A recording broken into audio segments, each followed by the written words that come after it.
अब हम देखते हैं न्यूट्रल इक्विलिब्रियम। इसमें उन्होंने कहा है कि सबसे पहले हमारे पास ये होता है कि if in spite of displacement of the body, अगर आप बॉडी को डिस्प्लेस भी करते हो तो क्या होता है कि हाइट और position of the centre of gravity क्या रहता है, रिमेन्स सेम। सबसे पहले हम इस बात को समझते हैं कि हमारे पास कोई बॉडी है और वो बॉडी किस तरह की हो सकती है। लेट्स सपोज कि हम कोई बॉल ले लेते हैं, ठीक है, एटलीस्ट बॉल तो अच्छी बन ही सकती है। बॉल ले ली हमने और इस बॉल को हमने क्या किया, डिस्प्लेस किया, यानी कि हमने इस डायरेक्शन में अगर फोर्स लगाई और इसको हमने डिस्प्लेस किया तो ये मूव करते करते लाइक इधर मूव किया उसने और फिर आके रख गया ये इस तरफ। यानी कि उन्होंने कहा था कि कोई ऐसी बॉडी है जिसको हमने डिस्प्लेस किया तो सेंटर ऑफ ग्रेविटी का क्या इफेक्ट इसका पड़ा कि वो रिमेन्स इन सेम।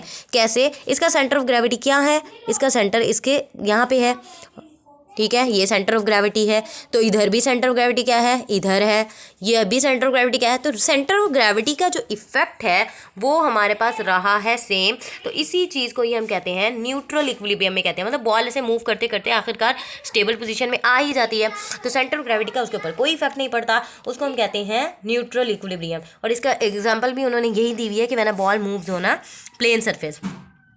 अच्छा, उसके बाद हमारे पास ह्यूमन बॉडी की स्टेबिलिटी सबसे ज़्यादा किस पोजीशन में होती है, वो लाइंग पोजीशन में होती है। ये भी लाइन एमसीक्यू के तौर पे पूछी जा सकती है। जैसे सेंटर ऑफ ग्रेविटी रेज होगा, बेस कम होगी, बॉडी अनस्टेबिलिटी की पोजीशन में चली जाएगी, ठीक है। सिटिंग और स्टैंडिंग पोजीशन में बेस चूंकि कम होती है, ठीक है। इसको हम देखो ना, 3 हमारे पास पोजीशन है।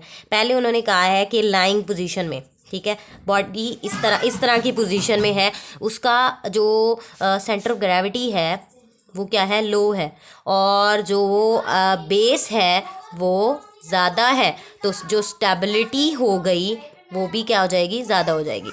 और दूसरी हमारे पास पोजीशन है सिटिंग की।